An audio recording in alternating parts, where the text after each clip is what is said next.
Bismillahirrahmanirrahim. Kita mulai ya. Assalamualaikum warahmatullahi wabarakatuh. Alhamdulillahirabbil alamin. Wassalatu wassalamu ala asyrafil anbiya'i wal mursalin wa ala alihi wa ashabihi rasulillahi ajmain. Asyhadu an la ilaha illallah wa asyhadu anna Muhammadan abduhu wa rasuluh la nabiyya ba'da amma ba'du. Pertama, ada paling utama sekali puji dan syukur kita panjatkan kehadiran Allah Subhanahu wa taala karena berkah limpahan rahmatnya, cintanya, kasihnya, dan sayangnya, alhamdulillah kita bisa berjumpa lagi ya di webinar rutin ya. Jadi bagi sahabat, bagi ayah bunda yang mungkin baru pertama kali ikut webinar Akademi Pernikahan, nah tolong ya dicatat dan ditandain ya. Kita rutin bikin webinar, yaitu adalah setiap Selasa malam. Ya, jadi Selasa malam jam 7:30 itu ada webinar rutin dari Akademi Pernikahan. Temanya apa? Temanya macam-macam. Ya, jadi beda-beda temanya. Jadi dan saya juga mengucapkan ya selamat datang bagi kawan-kawan yang baru join, yang baru gabung ya, artinya baru pertama kali ikut kegiatan Akademi Pernikahan. Akademi Pernikahan adalah wadah belajar ya untuk mendampingi para ayah, para bunda, dan juga para sahabat yang masih single ya. Jangan jomblo ya, tapi single lillah. Wah. Ya masih single, masih sendiri dalam rangka mempersiapkan bekal-bekal ilmu menuju pernikahan ya. Nah, insya Allah ya Akademi Pernikahan ini menghadirkan beberapa program ya. Ada program rutin ya setiap pekan gratis, dan juga ada program berkala ya. Ada yang sifatnya sekali sebulan, ada yang sekali 2 bulan dan seterusnya. Ya, tapi yang rutin ini setiap pekan. Jadi gitu ya teman-teman semua. Selanjutnya salawat bering salam ya kita kirimkan kepada junjungan kita, yakninya Nabi besar Muhammad Sallallahu Alaihi Wasallam. Ya, insya Allah kita mengadakan kajian ini, pembelajaran ini, majelis ilmu ini, insya Allah dari bagian kita mencintai Rasulullah. Insya Allah dari bagian kita sebagai bentuk ya, sebagai bukti kita meneladani Rasulullah ya. Karena salah satu hal yang sangat utama, sangat mulia ya di dalam Islam adalah menuntut ilmu. Masya Allah ya. Akademi Pernikahan luar biasa. Setiap pekan itu rame yang ikut, dan saya salut ya. Ada yang masih muda, atau bahkan ada yang Masya Allah yang usia pernikahan sudah di atas 20 tahun. Ada yang usia pernikahan sudah di atas 30 tahun gitu ya. Bahkan ada beberapa peserta kita itu usia beliau udah di atas 50 tahun, Masya Allah. Masih mau nyimak ya dari anak muda yang umurnya baru setahun jagung kayak saya ini ya. Ya gitulah ya, kita sama-sama belajar, kita saling belajar. Oke teman-teman semua, sahabat semua, ini udah rame yang join ya, Masya Allah. Saya nggak tahu ini statusnya udah nikah semua apa masih jomblo ya. Karena biasanya sih macam-macam ya, ada yang udah nikah, ada yang belum gitu ya. Malam hari ini kita akan mengangkat salah satu tema ya, yaitu adalah qawam. Itu ada yang jawab tadi di chat kayaknya. Benar nggak sih? Oh ya teman-teman, kita malam hari ini menggunakan Zoom webinar ya. Jadi bagi kawan-kawan yang ingin bertanya boleh di fitur Q&A. Insya Allah kita akan sharing sekitar 45 menit sampai 1 jam ke depan ya. Nah, materi kita apa? Materi kita judulnya adalah qawam. Ini khusus laki-laki ya mestinya ya. Tapi yang wanita pun nggak masalah ya buat belajar ya, buat ikutin. Karena bisa jadi nanti sharing ke suaminya, bisa jadi nanti sebagai bahan untuk mengenali calonnya kalau masih single. Ya, kalau yang buat laki-laki jelas ya sebagai bekal lah ya. Bekal hidup. Wah. Nah, sebelumnya kita kenalan dulu. Salam kenal semuanya. Nama saya Agus Ari Wibowo, akrab disapa Uda Agus. Jadi kalau nanti ayah bunda mau tanya boleh panggil Uda Agus. Atau Agus aja juga nggak apa-apa ya. Uda Agus, Agus boleh ya. Atau senyamannya ayah bunda ya. Alhamdulillah saat ini Allah amanahkan 1 istri ya, dan juga 3 putra. Yang pertama 7,5 tahun ya, yang kedua adalah 4 tahun, dan yang ketiga 2 tahun ya. Dan kita juga alhamdulillah diberi kesempatan oleh Allah berkarya hingga saat ini udah terbit 10 buku ya, sebenarnya udah 10 buku ya. 10 buku yang terbit ya, di situ masih 8 gitu ya. Jadi ada yang belum diupdate ya. Buku pranikah, buku tentang konseling juga gitu ya, dan juga terbaru itu adalah tentang kisah cinta yang bawa luka ya. Itu bareng-bareng sih ya, antologi gitu. Dan kita punya program untuk yang masih jomblo belajar ta'aruf, yang udah menikah akademi pernikahan. Dan juga ada program kursus pranikah intensif selama 3 bulan. Nah ini menarik ya. Sebelum masuk ke materi, saya akan sharing ke Ayah Bunda salah satu hasil survei kecil-kecilan saya. Jadi saya pernah mengadakan semacam survei sederhana ya. Meskipun kecil-kecilan tapi yang ikut rame nih ya. Ada 194. Nah, ini saya tanya ya. Di pertanyaannya itu adalah menurutmu apa yang menjadi akar masalah dalam kehidupan rumah tangga ya. Jawabannya ini, ada yang jawab komunikasi, emosional, egois, bohong, ketidakpercayaan, ego, kurang komunikasi dan sebagainya. Nah, ini menarik. Pertanyaan selanjutnya. Menurutmu apa peran suami dan apa peran istri dalam kehidupan rumah tangga? Peran suami, kepala rumah tangga, imam terbaik ya. Rata-rata jawab imam ya, imam dan makmum. Bisa teman-teman lihat ke bawah ya. Saling melengkapi, suami sebagai imam, suami sebagai kepala rumah tangga. Dan memang ya dari 194 tanggapan ini yang menjawab adalah 90% adalah laki-laki itu sebagai imam.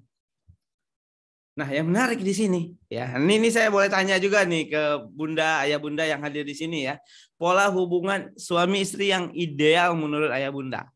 Kalau di sini ya, kalau di survei ini itu yang dominannya yang biru setara ya.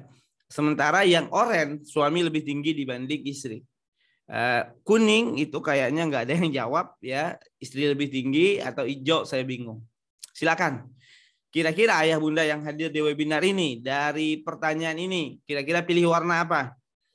Biru setara, oranye suami lebih tinggi ya, dan yang lain ya kuning atau hijau. Silakan, boleh di chat ya. Kira-kira pilih warna mana? Oranye ya.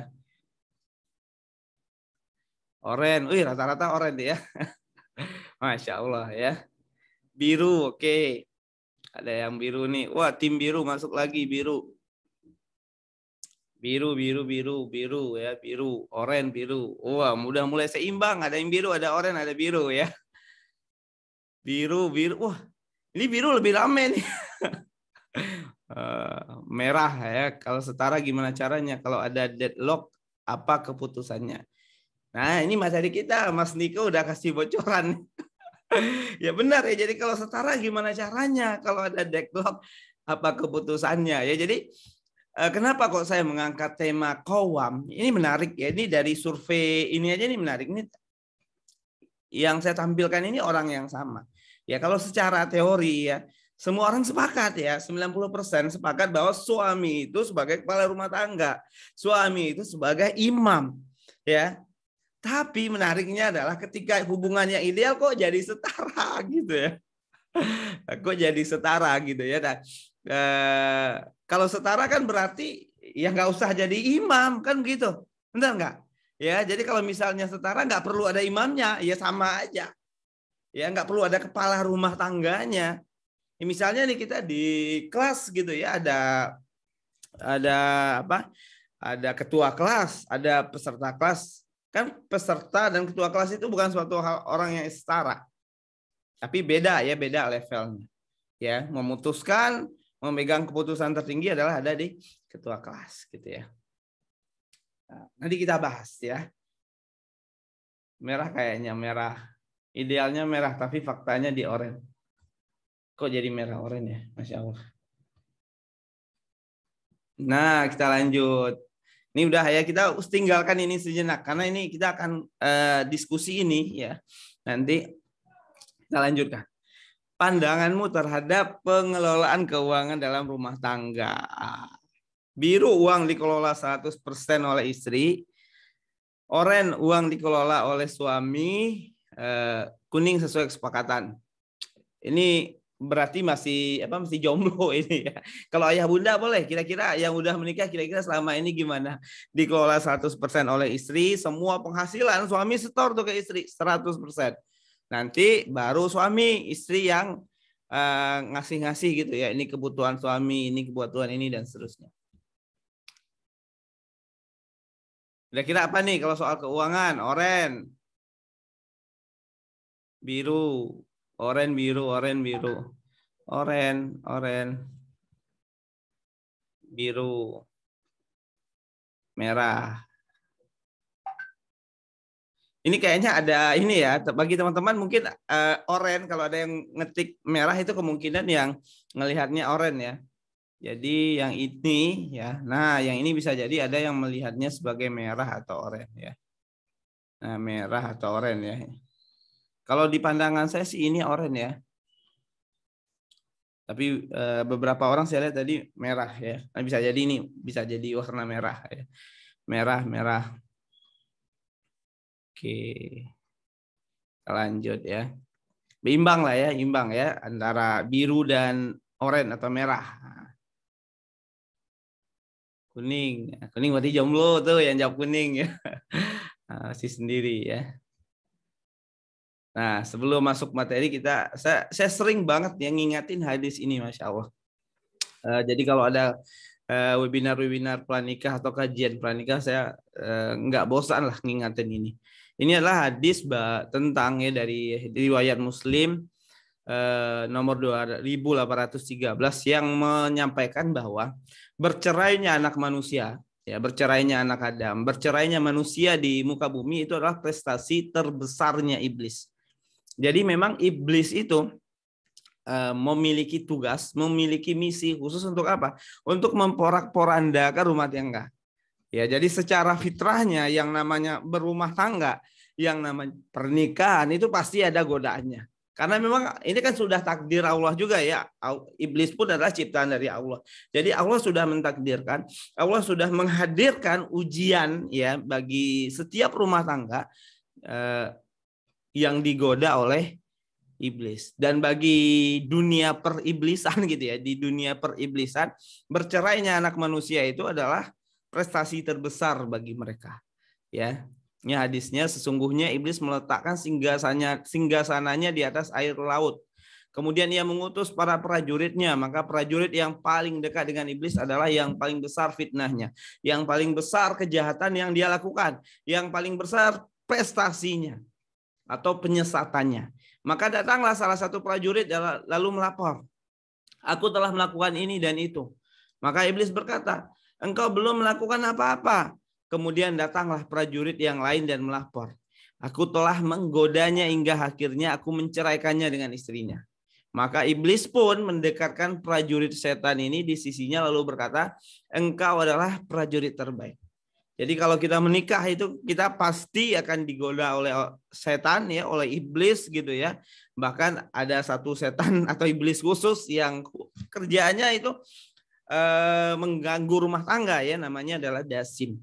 Ya, godaan-godaannya ini dalam berbagai bentuk. Ada yang mungkin dalam bentuk harta, ya tidak puas ya dengan harta pasangan. Ada yang mungkin dalam bentuk emosi, ya emosinya bergejolak, marah, ya berantem, bertengkar. Ada juga yang mungkin dengan godaan pria idaman lain, ya pil atau will, wanita idaman lain, rumah tangga, perselingkuhan dan seterusnya. Atau bahkan godaan itu bisa masuk dari mertua ya, ujiannya itu bisa masuk dari mertua ya, bermasalah dengan mertua, atau mungkin dari hal-hal lain sebagainya. Banyak cara lah godaan itu masuk ke dalam kehidupan rumah tangga. Artinya apa? Artinya kalau udah menikah, siap menikah berarti siap dengan berbagai ujiannya, siap berbagai dengan tantangan-tantangannya. Jadi kalau sudah menikah, kalau kita punya masalah, ya sebenarnya itu udah fitrahnya. Ya, tanda itu pernikahan itu ya ada masalahnya. Ya jangan kalah ya, pernikahannya, hidup pun ada masalahnya gitu ya. Bahkan tanda kita manusia itu ya ada masalahnya. Dan sebenarnya ya Allah hadirkan ujian, masalah dalam kehidupan kita sebenarnya kan untuk melihat seberapa besar ketaatan kita sama Allah, seberapa besar ketakwaan kita sama Allah Subhanahu wa taala. Ya, jadi ini sudah menjadi fitrahnya, ada ujiannya, maka bagi yang sudah menikah ya berarti bersiap siaga menghadapi godaan-godaan ini, bersiap siaga untuk menghadapi rayuan setan ya, iblis, dan tidak membiarkan iblis menang. Ya, ini menarik ya, beberapa waktu yang lalu ada yang konseling ke saya, Pak Sutri, pasangan suami istri, itu pernikahannya udah di ujung tanduk ya. Jadi ceritanya gitu ya. Jadi ceritanya pernikahannya udah di ujung tanduk. Dan saya sebagai konselor pernikahan selalu nanya, harapanmu ke depan apa? Tujuanmu apa? Kamu mau ngapain gitu ya? Apa sih yang kamu harapkan dengan kondisi ini? Karena beda-beda. Ya ada orang yang ya udah saya mau cerai aja udah Agus gitu kan. Tapi ini menarik ya, jawabannya adalah saya tidak akan membiarkan iblis menang gitu ya. Ya, nggak membiarkan iblis menang artinya dia paham tentang hadis ini ya, dia tidak menginginkan iblis menang, dia ingin memperbaiki rumah tangganya dan dia ingin memperjuangkan rumah tangganya gitu ya. Nah, bagaimana memperjuangkan rumah tangga? Bagaimana memperbaiki rumah tangga? Poin pertama ya, poin mendasar, hal fundamental sekali. Ini ibaratnya rumah, ini fondasinya. Ya jelas nih pembagian peran antara suami dan istri. Itu poin mendasarnya. Ya, jadi kalau kita pengen nih memperbaiki rumah tangga, kalau ada rumah tangga yang cekcok, ada rumah tangga yang bermasalah, lihat fondasinya. Fondasi itu apa? Fondasi itu adalah apa peran suami, apa peran istri. Ya, itu fondasinya rumah tangga. Jadi ketika kita paham ya apa peran suami, apa peran istri secara Islam, tentunya insya Allah akan lebih mudah itu menjalani kehidupan rumah tangga. Tapi kalau menjalankan perannya suka-sukanya kita, mau-maunya kita, ya sudah, ya akan banyak masalah. Ya akan banyak ujian-ujiannya ya. Nah, bagaimana Islam membagi peran ya antara laki-laki dan perempuan, antara suami dan istri, itu ada di surat An-Nisa ayat 34. Nah, surat An-Nisa ayat 34 ini adalah fondasinya berumah tangga. Jadi tentang pernikahan, tentang rumah tangga itu dibahasnya di surah ini. Nah, disinilah poin penting banget, hal fundamental dalam pernikahan itu di sini. Ya, kaum laki-laki itu adalah sebagai qawam, ya, sebagai pemimpin bagi kaum wanita. Ya, oleh karena apa? Oleh karena Allah telah melebihkan sebagian mereka atau laki-laki atas sebagian yang lain atau wanita. Lalu apalagi alasannya? Karena mereka laki-laki telah menafkahkan sebagian dari harta mereka. Ya, ingat ya, sebagian, bukan semua. Ya, nanti kita akan bahas ya. Laki-laki adalah sebagai pemimpin. Tadi balik lagi ke survei tadi. Tadi saya nanya ya di survei itu, kira-kira peran suami dan istri itu bagaimana idealnya? Bagaimana harusnya? Ya, banyak yang jawab ya, 90% menjawab bahwa laki-laki sebagai pemimpin, laki-laki sebagai imam rumah tangga. Ya, laki-laki sebagai kepala keluarga. Itu banyak yang sepakat tadi.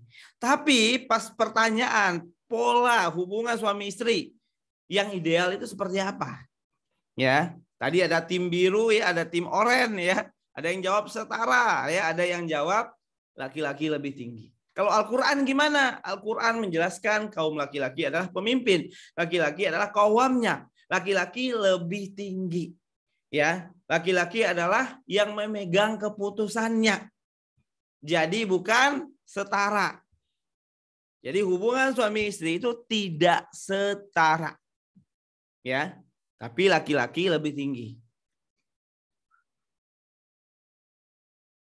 Nah, banyak ya yang mungkin berharapan pengen gitu ya setara. Kenapa pengen setara? Karena kalau laki-laki lebih tinggi nanti laki-laki nginjak wanita. Nanti laki-laki melecehkan wanita. Nanti laki-laki semena-mena. Nanti laki-laki menzolimi wanita. Nah, itu mah laki-laki yang nggak bertanggung jawab, laki-laki yang nggak paham agamanya. Laki-laki sebagai pemimpin, laki-laki sebagai kaum, bukan berarti laki-laki bisa semena-mena terhadap wanita. Ya, jadi kunci utamanya ya laki-laki bagus agama dan akhlaknya. Ya, kalau agamanya buruk mau setara ataupun nggak setara ya akan sama-sama juga buruknya dalam kehidupan rumah tangga. Kan kampanye di luar sana gitu ya, di luar sana emang banyak tuh ya rame hubungan suami istri itu setara gitu kan. Kalau laki-laki jadi pemimpin, jadi qawam itu disebut apa? Wah, itu patriarki. Ya, kenapa? Karena mereka kadang dengan alasannya adalah kalau laki-laki sebagai pemimpin nanti laki-laki menghinakan wanita, laki-laki semena-mena terhadap wanita, laki-laki kasar dan sejelek-jeleknya laki-laki. Ya, ada nggak yang begitu? Memang ada. Ya, itu memang ada yang demikian, tapi bukan karena dianya jadi pemimpin, tapi karena memang dianya aja yang agamanya jelek. Ya, makanya sebelum menikah ya lihat agamanya, lihat akhlaknya gitu ya. Nah, kalau kita bicara seperti apa sih laki-laki sebagai kaum Rasulullah, ya Nabi Muhammad SAW mengatakan bahwa laki-laki yang paling baik adalah laki-laki terbaik adalah yang paling baik akhlaknya kepada keluarganya.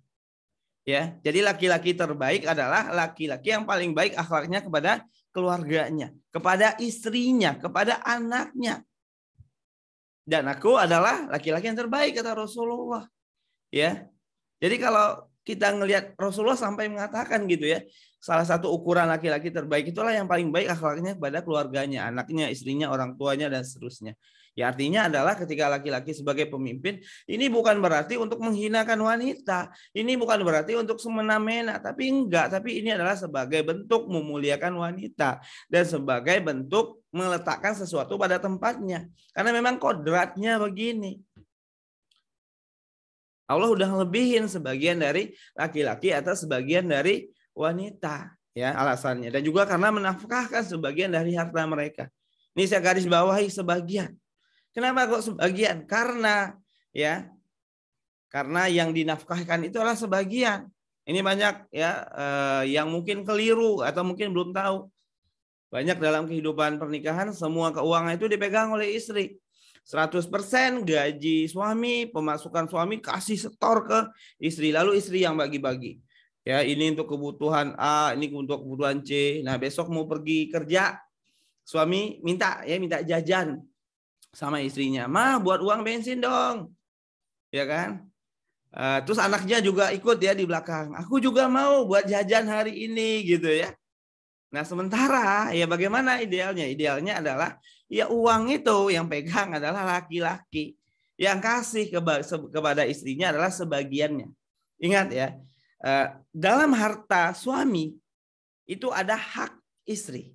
Tapi dalam harta istri nggak ada hak suami ya. Jadi harta istri ya punya istri, sementara harta suami ada hak istri. Bukan harta suami sama dengan harta istri. Ini juga banyak tuh di luar sana ya, harta istri atau istri, harta suami sama dengan harta istri, lah keliru. Ya, kita dalam Islam ada yang namanya hukum waris. Teman-teman boleh lihat ya, ketika seorang laki-laki meninggal, seorang suami meninggal itu ada banyak pembagian. Enggak 100% harta waris itu untuk istri dan anaknya. Ada hak keluarganya di sana, ada saudaranya dan seterusnya. Ya. Nah, ini hal penting juga. Ya, kenapa kok laki-laki yang pegang uangnya? Karena kewajiban laki-laki enggak hanya kepada anak dan istrinya. Laki-laki juga punya kewajiban terhadap siapa? Terhadap orang tuanya, terhadap ibunya, terhadap kakak perempuannya. Kalau misalnya kakaknya belum nikah atau sudah jadi janda. Terhadap adik perempuannya. Kalau adik perempuannya belum nikah atau sudah jadi janda, itu kewajibannya. Kalau itu uang dikasih semuanya ke istri, ya nanti ibunya telepon, "Nah, ibu pengen makan enak nih," gitu ya, atau mungkin lagi sakit, "Kirimin dong duit 500.000, boleh nggak?" Lalu suaminya bilang ini anaknya, "Bentar ya Maya, aku minta izin dulu ya sama istriku ya." Ntar pas minta izin sama istrinya, "Dek, ini mamaku minta uang 500.000, ini boleh nggak?" Kata istrinya, "Lah kemarin kan udah keluar tuh, ini pengeluaran gini. Artinya apa? Artinya berkurang kesempatan untuk berbakti kepada orang tua. Jadi sebagai kaum ya, seorang laki-laki paham ya kewajibannya apa saja.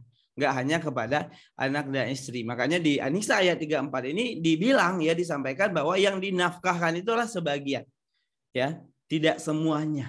Bahkan untuk ngasih anak jajan itu ayah. Ya, dalam kajian keayahan ya, Ustadz Adriano Rusfi itu mengatakan salah satu kekuatannya ayah itu ya di dompetnya. Ya, jadi uang jajan itu jangan istri yang kasih kalau kata Ustadz Adriano Rusfi gitu. Jangan emaknya yang ngasih tapi bapaknya. Nah, ketika bapaknya ngasih duit ke anaknya untuk jajan, untuk beli perlengkapan sekolah, jadikan itu sebagai waktu momen untuk menasihati anaknya. untuk sharing kepada anaknya, untuk mengingatkan anaknya tentang akhlak, tentang adab, tentang masa depan dan seterusnya. Sehingga si anak pun akan melihat di keluarga, oh di keluarga ini qawamnya adalah ayahku, pemimpinnya, imamnya adalah ayahku. Ya. Karena memang banyak ya kadang di beberapa keluarga gitu ya, kebalik. Ya. Bukan di beberapa sih ya, banyak ya. Banyak kebalik yang jadi qawam, yang jadi pemimpinnya adalah istrinya. Ya, banyak keputusan-keputusan penting ya itu diputuskan oleh istri. Beli rumah ya istri gitu kan, beli mobil, beli apa gitu ya, dan seterusnya ya. Jadi ini teman-teman semua, jadi bagi laki-laki, bagi para ayah, yuk kalau misalnya selama ini belum belum ideal ya qawamnya berjalan dengan baik, maka yuk kita sama-sama berusaha untuk menjalankan kembali qawam ini dengan baik. Begitu juga bagi para istri. Ya, karena bisa jadi ada sebagian laki-laki, ada beberapa laki-laki yang mungkin agak lemah di qawamnya, kepemimpinannya.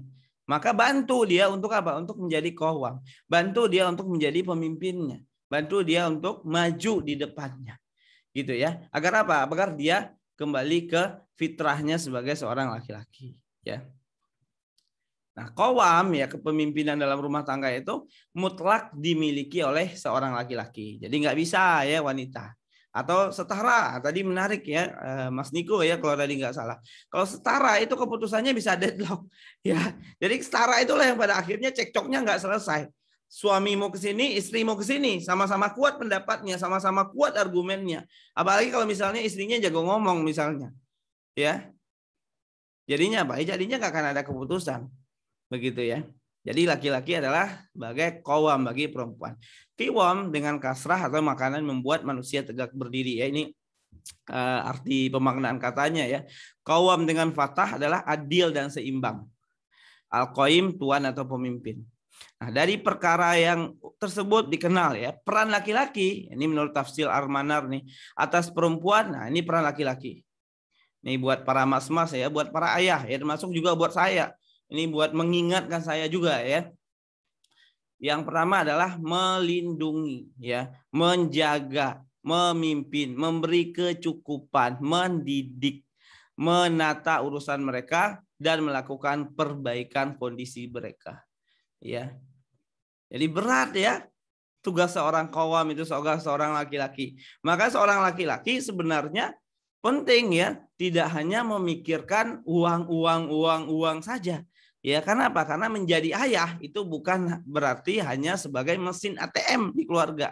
Tapi menjadi ayah adalah menjalankan peran-peran ini. Maka sebagai ayah penting juga untuk apa? Untuk belajar, untuk terus bertumbuh, ya, untuk terus meningkatkan kualitas dirinya. Agar apa? Agar bisa menjalankan peran ini dengan baik.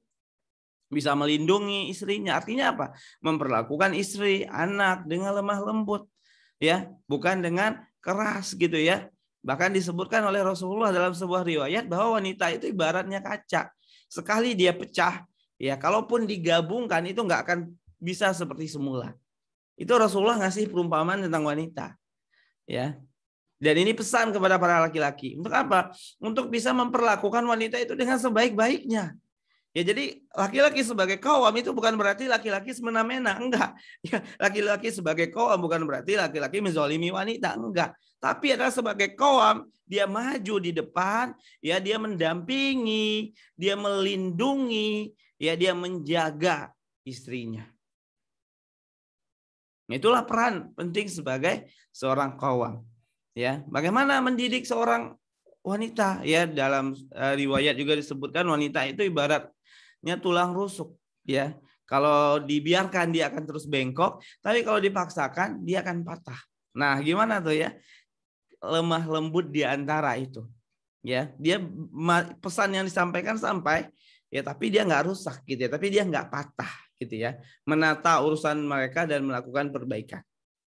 Nah, selain itu ya seorang qawam, seorang laki-laki juga mesti apa? Memiliki 3 hal ini. Yang pertama adalah kuat ya. Ya kuat dalam banyak arti ya, dalam pemikiran, kecerdasan ya, dalam fisik juga. Karena laki-laki akan banyak di luar ya, cari nafkah buat keluarga gitu ya. Dan juga tangguh ya, tangguh dan survive mampu berjuang, mampu bertahan dalam keadaan kondisi, dalam berbagai situasi, ya, mampu untuk terus gimana caranya putar otak nih gitu ya, agar dapur nih selalu ada asapnya gitu ya, agar selalu bisa masak misalnya. Ya di tengah-tengah pandemi kayak gini ya, mungkin ada yang PHK, ada yang mungkin bisnisnya, jualannya yang mungkin drop ya, turun, tapi gimana caranya tetap kreatif, tetap berjuang ya, sehingga pada akhirnya bisa diandalkan oleh wanita gitu ya.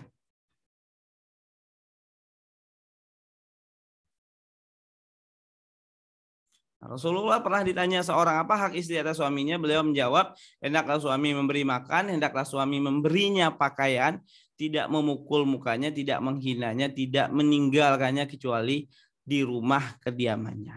Ya, jadi kasih makan, pakaian gitu ya.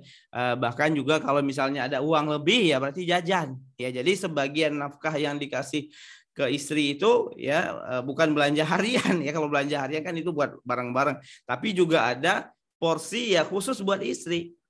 Ya, itu kalau misalnya ada kelebihan ya. Karena saya tahu beberapa keluarga saya pernah ketemu, ya gimana mau kasih uang jajannya nih udah Agus gitu kan. Kita ini buat makan hari itu aja harus mikir otak dulu gitu ya. Berarti itu ya sudah istrinya istri yang apa? Yang ridho berarti ya, ikhlas dengan kondisi suaminya. Tapi kalau misalnya ada rezekinya, ada lebihnya ya kasih uang jajan. Uang jajan itu buat apa ya? Terserah ya, suka-sukanya istri. Ya, insya Allah istri yang solehah juga akan menggunakannya untuk kebaikan ya, bisa jadi untuk belajar, beli make up misalnya gitu ya, nabung buat orang tuanya dan apapun lah gitu ya. Nah, ini beberapa hal penting ya, peran penting sebagai laki-laki ya, sebagai qawwam. Yang pertama kita pahami bahwa Allah melebihkan laki-laki dibanding wanita, ya maka dia adalah sebagai qawwam atau pemimpin. Ya ini mesti disadari, seorang laki-laki sadar ya ketika dia menikah, dia menyadari bahwa dia adalah sebagai qawwamnya, sebagai pemimpinnya.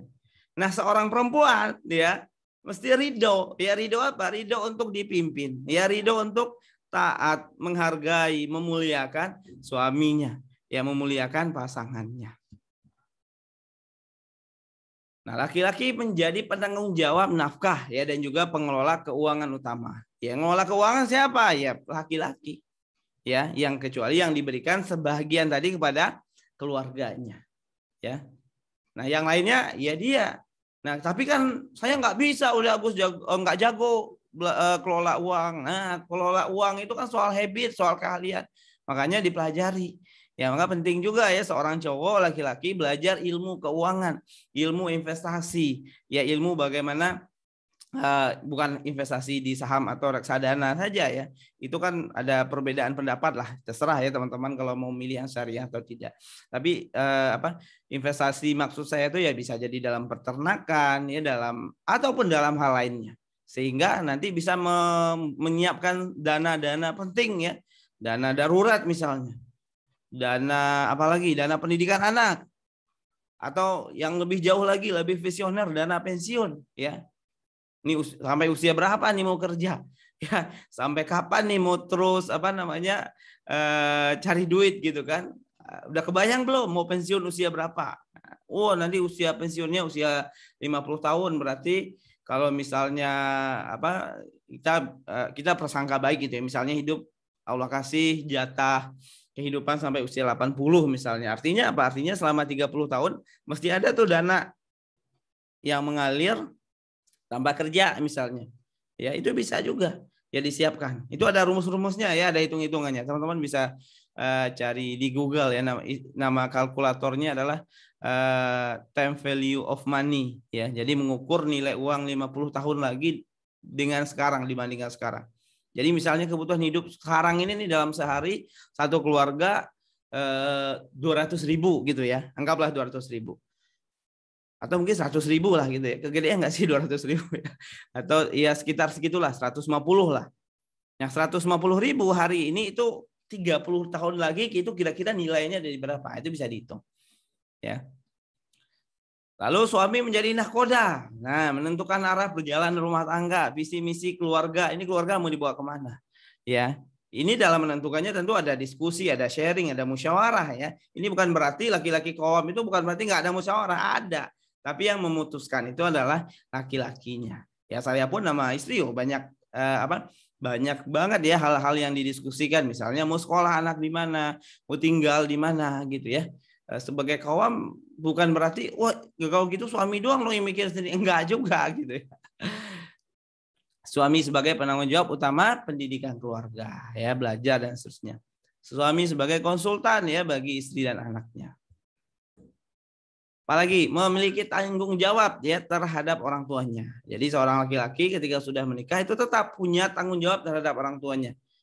Ya, jadi dia punya kewajiban untuk membiayai orang tuanya, apalagi kalau orang tuanya sudah uzur, ya sudah sepuh gitu ya, sudah memang nggak punya penghasilan. Bertanggung jawab terhadap kakak atau adik perempuannya gitu ya, bertanggung jawab atas anak istrinya dunia akhirat. Nah begitu teman-teman materinya, simpel ya, udah 30 menit ya, 30 menit lebih materinya. Silakan kalau ada diskusi yang mau ditanyakan boleh ya. Yang mau nanya di Q&A aja ya, di fitur Q&A. Pengertian kaum itu sendiri apa? Ini udah bahas tadi ya, pemimpin. Kaum itu pemimpin artinya. Ada pertanyaan dari masyarakat WhatsApp. Wah, siapa itu masyarakat WhatsApp? Gimana tanggapan Anda tentang kesetaraan gender dan adanya tentang surah An-Nisa ayat 34? Sedangkan masa pandemi ini ekonomi keluarga itu naik turun. Apa nggak boleh dipakai uang istri, tidak pakai uang suami? Boleh ya, pakai uang istri boleh ya, selama istrinya ridho ya. Jadi ini nggak ada hubungannya ya antara ayat 34 dengan pakai uang siapa, itu nggak ada kaitannya sebenarnya ya. Tanggung jawab utamanya kan di suami. Nah tapi ada berbagai kondisi, mungkin suaminya jangankan saat pandemi, nggak pandemi pun nih, misalnya nih suaminya sakit, ya suaminya sakit, nggak bisa kerja, nggak bisa ngapa-ngapain di rumah aja, sehingga yang nafkahin istrinya. Selama istri ridho nggak masalah. Selama istri istri ikhlas nggak ada masalah gitu ya. Ini menarik nih ya pertanyaannya masyarakat WhatsApp. Salam buat masyarakat WhatsApp ya. Tanggapan antara kesetaraan dan gender. Saya nggak terlalu mendalami yang ide-ide lain gitu ya, kesetaraan gender gitu. Ini panjang kalau kita bahas ya, kapan-kapan lah gitu ya. Menurut pekerjaan hari-hari rumah tangga itu tugas siapa? Karena ada yang bilang tugas suami, tapi istri bisa yang baik bantu.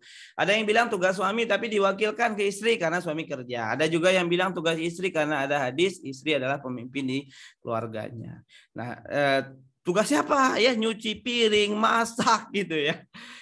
Terus apalagi pel rumah dan sebagainya. Kalau secara fikihnya memang itu adalah tugas suami. Ya, jadi itu adalah kewajibannya suami. Ada buku menarik ditulis sama Ustadz Ahmad Sarwat. Ya, beliau adalah founder Rumah Fikih Indonesia. Itu judulnya adalah Istrimu Bukan Pembantu. Ya, nah itu dijelasin tuh bagaimana ulama-ulama ya para imam 4 mazhab membagi kewajiban-kewajiban suami istri ya. Dan memang untuk urusan rumah tangga itu, urusan domestik itu tugasnya suami. Yang masak itu suami, ya. Cuci piring suami, cuci baju suami gitu ya. Cuman dalam kaidah fikih juga itu boleh apa?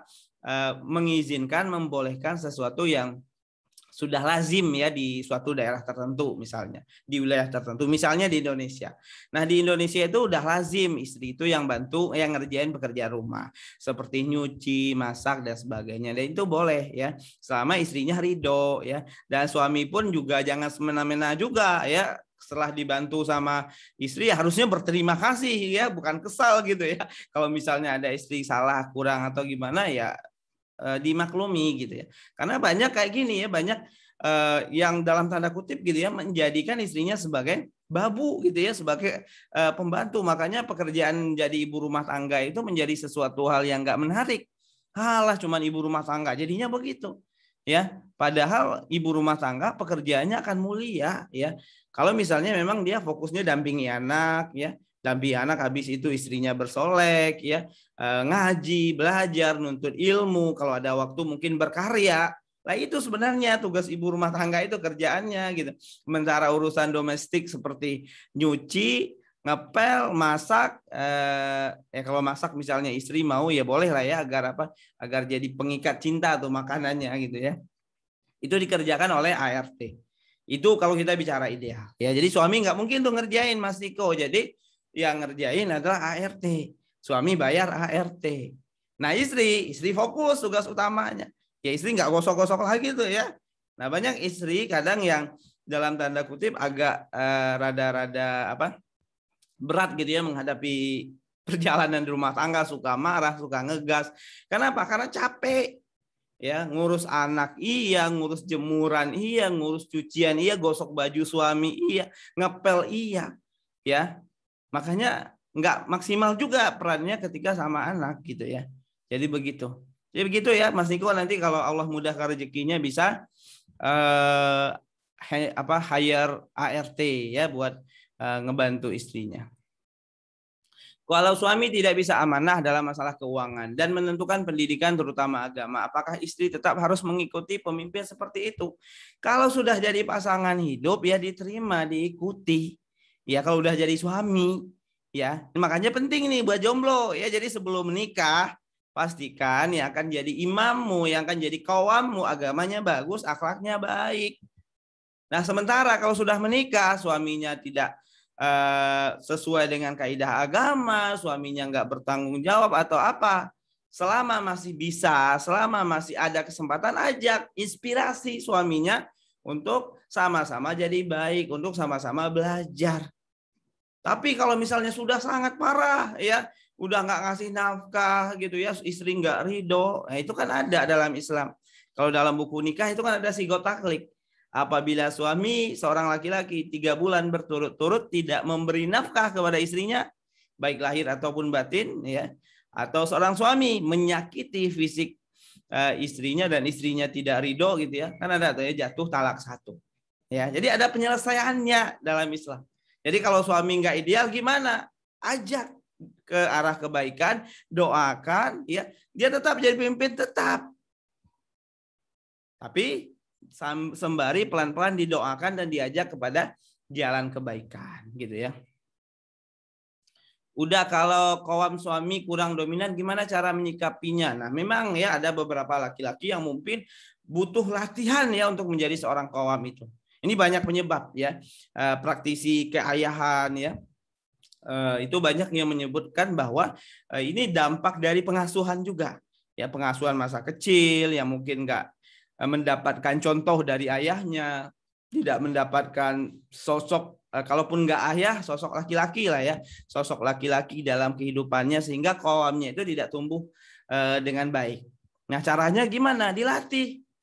Ya, jadi karena udah jadi suami ya sudah diterima itu sebagai kekurangan dari pasangan, tapi jangan cuma diterima, tapi pelan-pelan diperbaiki, pelan-pelan dilatih. Ya, jadi dikasih suaminya ruang untuk bisa maju. Istrinya agak mundur dikit ya. Kalau misalnya selama ini agak dominan istrinya. Kan jadi lambat udah Agus, ya nggak apa-apa ya. Kan kita nggak perlu buru-buru juga, emang mau kemana cepat-cepat gitu ya. Itulah bagian dari ibadahnya. Itulah filosofis dari bertumbuh bersama dengan pasangan. Karena pernikahan itu bukan ketemunya dua manusia yang sama-sama sempurna, bertemunya dua manusia yang sama-sama ideal gitu ya. Tapi bertemunya dua manusia yang sama-sama punya semangat untuk belajar dan memperbaiki diri. Ya dalam pernikahan banyak ya, dalam hal taat sama pasangan aja ya, dalam hal mengakui suami sebagai qawwam aja ya, itu banyak PR tuh ya. Dari berbagai sharing ya yang di berbagai forum yang saya ikuti itu banyak para mak-mak itu baru bisa benar-benar full ya ridho taat ya ngakui kalau suaminya itu sebagai qawwamnya itu di tahun ketiga ya keempat pernikahannya ya. Karena kalau misalnya nih seorang wanita terlahir sebagai anak sulung, di tempat kerja sebagai pemimpin juga gitu ya, menikah dengan laki-laki yang nggak dominan gitu ya, nggak muncul kekawamannya, ya bisa jadi dia akan lebih dominan di keluarga. Ya, bisa jadi malah nggak suka gitu. Kok aku harus dengerin dia sih? Kok aku harus nurut ke dia sih? Kan kata-katanya nggak benar. Kan pintaran aku. Nah, ya banyak itu terjadi. Nah, itu kan proses. Ya, menjadi kawam yang baik bagi suami proses bagaimana mengikuti kawam ya taat kepada suami itu juga bagi proses ya bagi wanita gitu ya.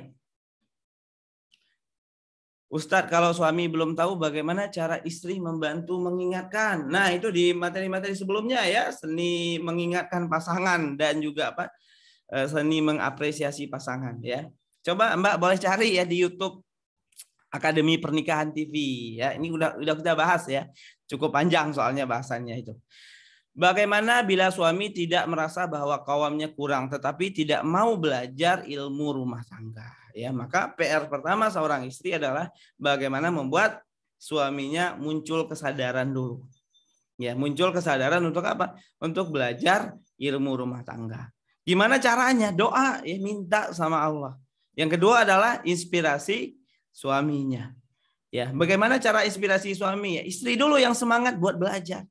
Ya, istri dulu yang semangat buat ikut kelas parenting misalnya, beli buku pernikahan, nanti baca dekat suami. Ya, sharing ke suami, ya bagi ke suami gitu misalnya, ya. Senangkan suaminya gitu ya. Pas suami lagi senang, ya lagi enak buat diajak ngobrol-obrolin. Yuk kita sama-sama belajar ini dan seterusnya. Ya. Insya Allah ya bisa bertumbuh bersama dengan pasangan. Assalamualaikum, udah mau tanya bagaimana peran suami sebaiknya jika sudah menikah suami menjaga keharmonisan keluarga ya. Ya perannya adalah dijalankan dengan baik ya, karena untuk menjaga keharmonisan rumah tangga ini banyak sekali gitu ya. Banyak sekali variabelnya, banyak sekali elemen-elemen penting yang perlu diperhatikan. Tapi intinya adalah keharmonisan itu ya akan terbentuk ketika yang pertama ya dalam hubungan suami istri itu sudah bisa saling memahami dan saling mencintai. Nah ini PR nih untuk capai ke tahap itu PR. Ini butuh perjuangan, ini butuh usaha gitu ya. Dan memang kadang nggak mudah ya, bagi sebagian keluarga mungkin gampang, tapi bagi sebagian keluarga yang lain mungkin nggak mudah ya. Setiap keluarga ada ujiannya, biasanya beda-beda gitu ya. Udah, apabila suami dan istri beda pandangan dalam pemahaman manhaj, gimana solusinya? Ya, saran saya, istri ikut manhaj suami aja udah selesai. Ya, jadi manhaj suaminya apa udah ikutin itu. Kalau bagi yang masih jomblo, kalau beda manhaj, kalau nggak mau ikut manhaj pasangan ya khususnya bagi wanita, ya ya jangan paksakan menikah ya dengan orang tersebut ya. Karena kadang ya teman-teman beda manhaj itu udah kayak beda agama gitu ya. Karena kan kita ngeri juga gitu ngelihatnya. Ini kisah nyata ini dari ceramahnya Ustadz Umar Mita. Itu ada yang bercerai gara-gara beda manhaj. Jadi seorang suami menceraikan istrinya gara-gara istrinya ini melakukan sesuatu aktivitas yang bertentangan dengan manhaj yang dianut oleh suaminya. Gitulah ya. Dan itu terjadi gitu ya, real gitu ya. Jadi memang sebelum menikah, bagi yang masih jomblo, di sini saya tahu banyak jomblo juga, soal manhaj ini perlu dipikirkan. Ya, manhaj itu apa? Udah Agus gitu. Itu boleh di googling aja ya. Jadi begitu ya. Berarti kalau nggak manhajnya belum tahu ya berarti masih bersih ya, masih belum terikat dengan salah satu manhaj. Ya, jadi belajar ke siapa aja. Ya, ke Ustadz A belajar, Ustadz dari manhaj ini belajar, Ustadz dari manhaj ini belajar, ya itu juga bagus gitu ya. Jadi begitu teman-teman. Silakan kalau ada pertanyaan lagi boleh ya. Ada lagi yang mau nanya, silakan. Ini masih ada waktu mungkin sekitar 5 menit ya untuk 1 atau 2 pertanyaan lagi.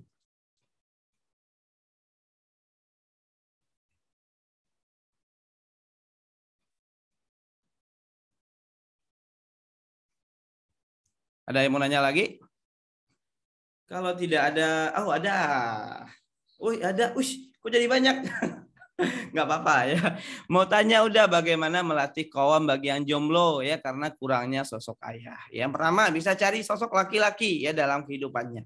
Ya Rasulullah ya Nabi Muhammad SAW juga nggak ketemu ayahnya sejak kecil, tapi kehidupan Rasulullah itu di momen-momen pentingnya dibersamai ada sosok laki-laki yang membersamai beliau. Ya di usia 6 sampai 8 tahun ada kakeknya Abdul Muthalib ya.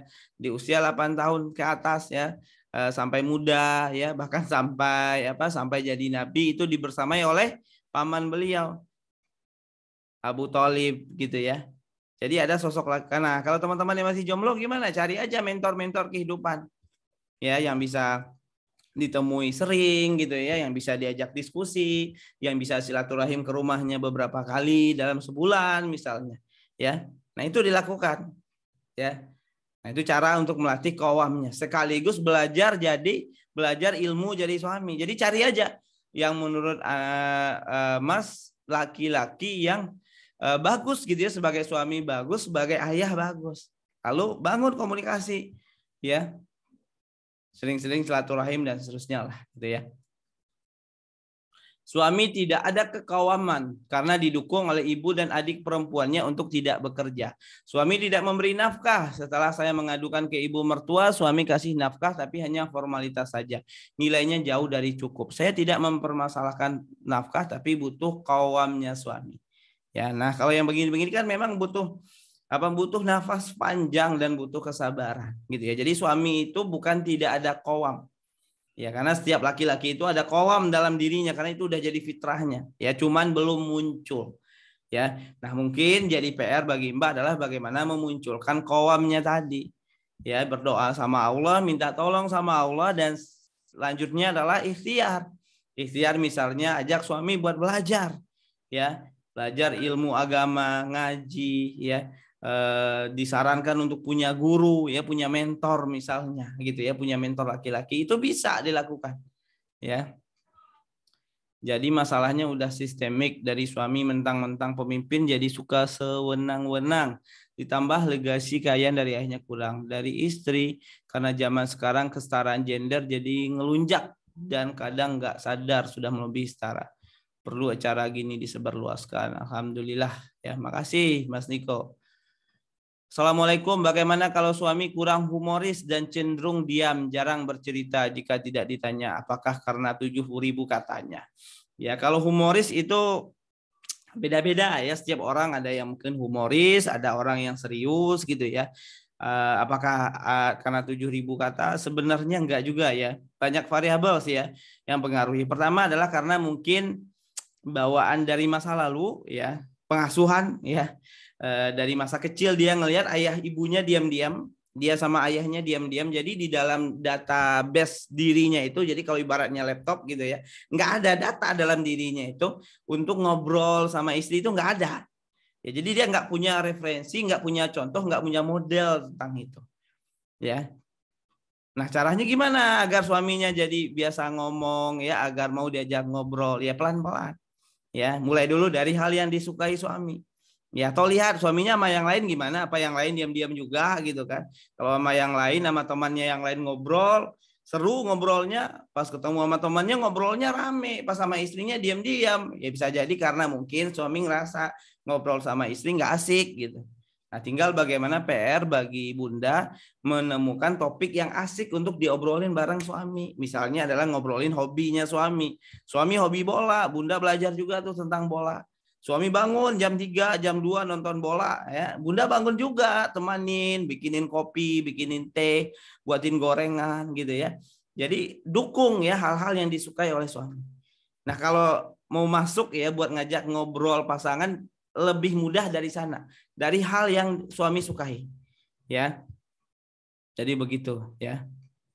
Maaf Ustadz, saya mau tanya, saya Ustadz juga dan saya ingin belajar agar apa yang suami saya inginkan saya bisa lakukan terbaik. Gimana caranya? Maaf Ustadz, saya mau tanya, suami saya Ustadz juga dan saya ingin belajar apa yang suami inginkan saya bisa lakukan terbaik. Gimana caranya? Cari tahu ya ke suami Mbak, apa yang suami Mbak inginkan dari Mbak.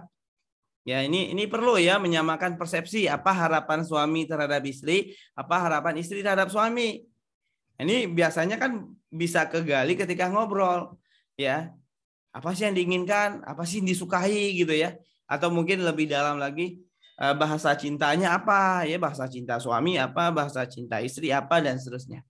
Ya, jadi itu ngobrol ya, dicari tahu ke suaminya, Bunda ya, ditanyakan ya ke suaminya.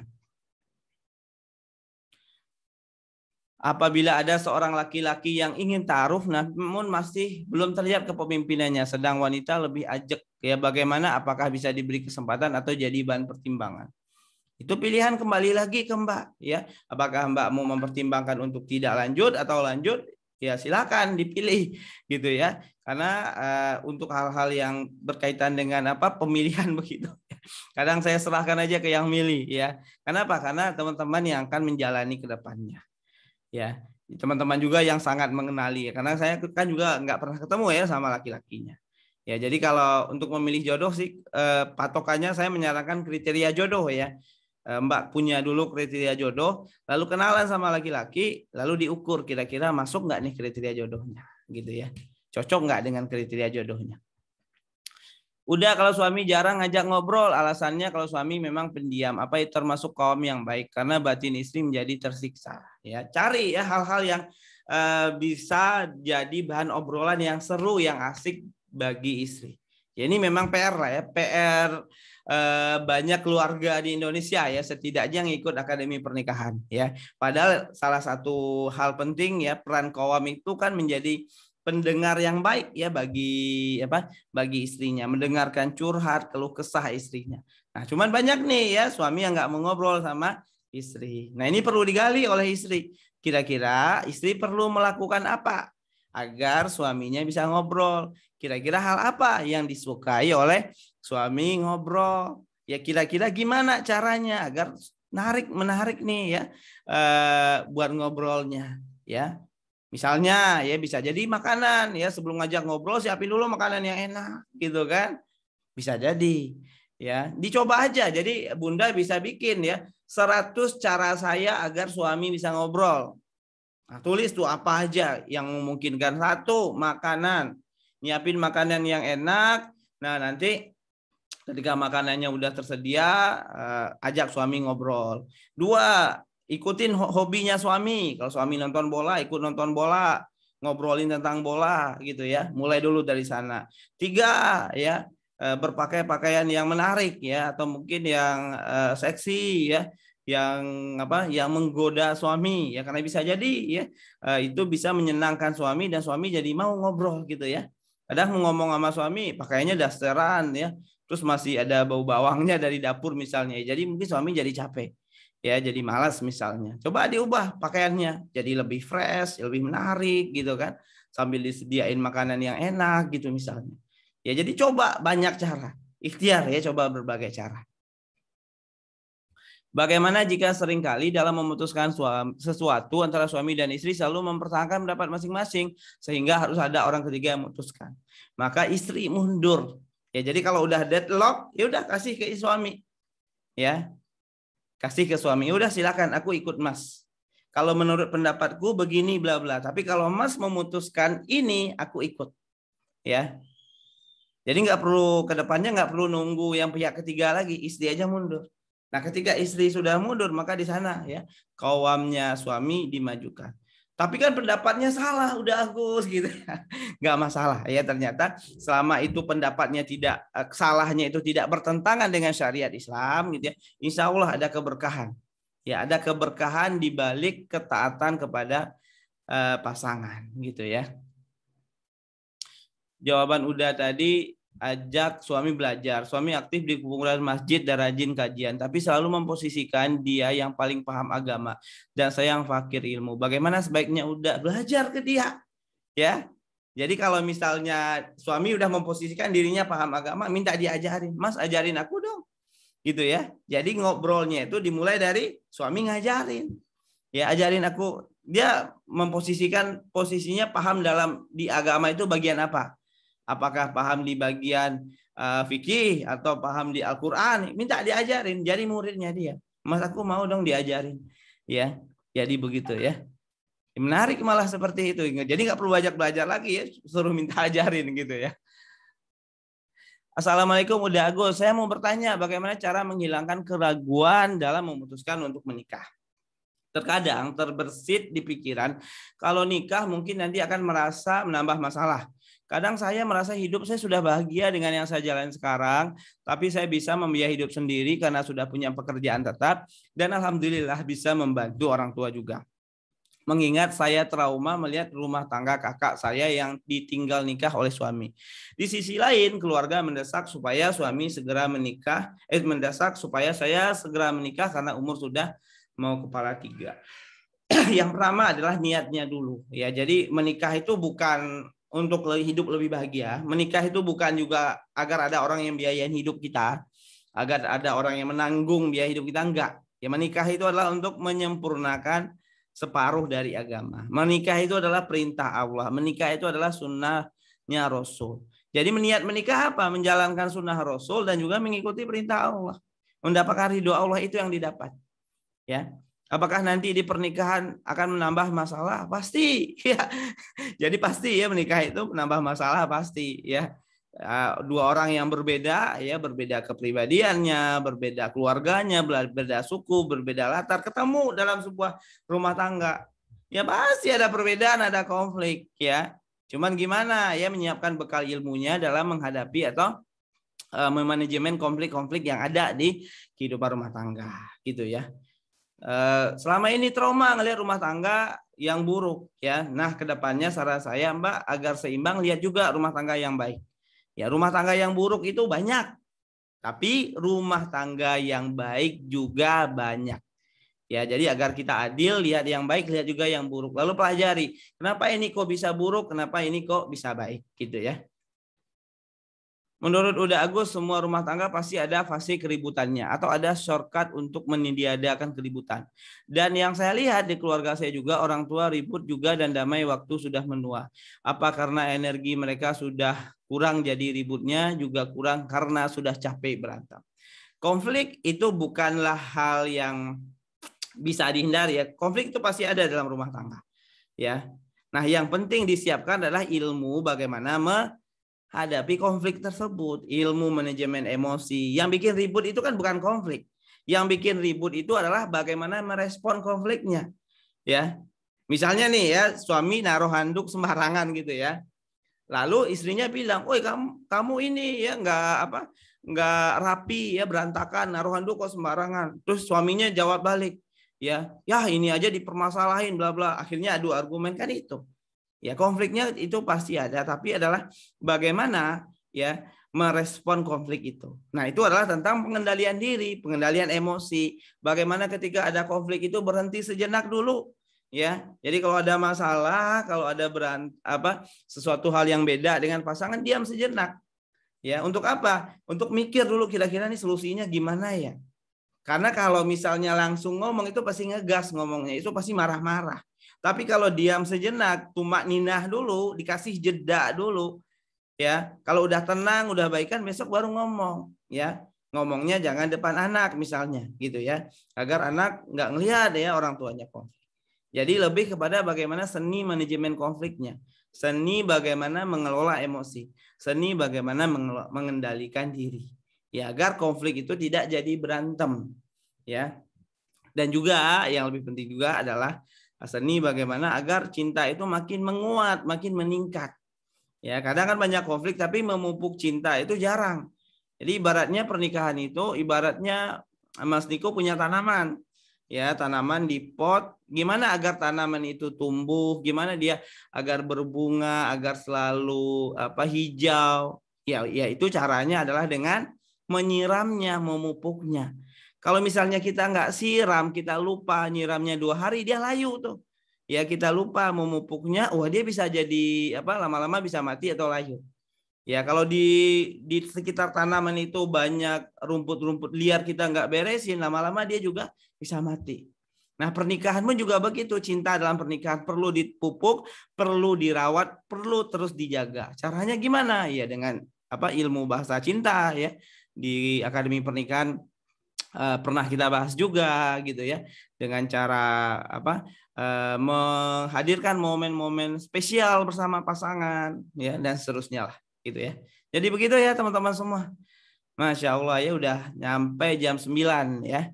Kita cukupkan sampai di sini ya. Semoga bermanfaat. Dan sampai jumpa hari Selasa depan. Insya Allah Selasa depan kita akan bahas temanya apa. Tinggal tunggu aja di grup Akademi Pernikahan. Mungkin itu aja dari saya. Terima kasih banyak. perhatian teman-teman semua, kehadirannya, dan juga mohon maaf ya atas segala kekurangan. Mudah-mudahan apa yang kita pelajari hari ini bermanfaat untuk kita semua. Semua kebaikan datangnya dari Allah dan kekeliruan, kekhilafan itu dari saya sendiri. Sekian dari saya. Wabillahi taufik wal hidayah. Assalamualaikum warahmatullahi wabarakatuh.